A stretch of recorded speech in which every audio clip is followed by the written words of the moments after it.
सवांग रसीला रस कहर ये सखी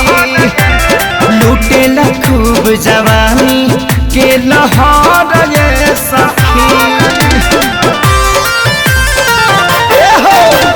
मिलल सवांग रसीला रस कहर ये सखी लूटेला खूब जवानी के लहर ये सखी बड़ा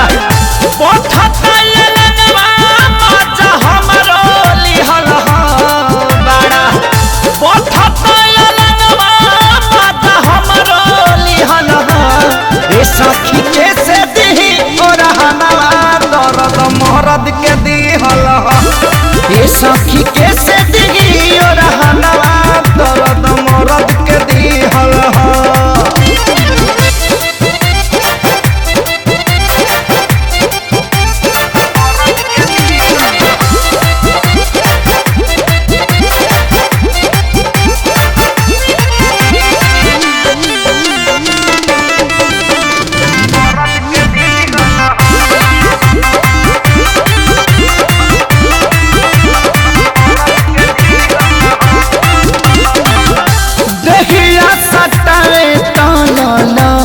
जाता मनावा से जिया पलागे जैसे ले हिली जाना दहिया सटाता ललच जाता मनावा से जिया पलागे जैसे ले हिली जानवा कबो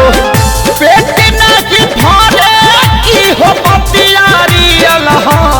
कबो पेट नहीं भरे की हो पियारी ए सखी कैसे दी और दर्द मरद के दिहल ए सखी कैसे दी और दर्द मरद के दिहल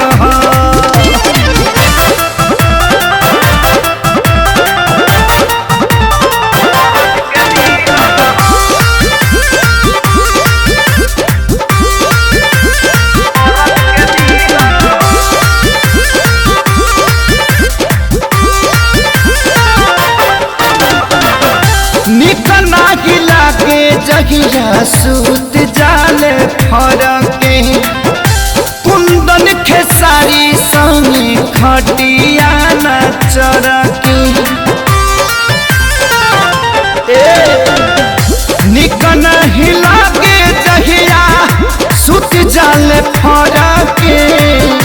कुंदन खेसारी संगे खटिया न चरके बाटे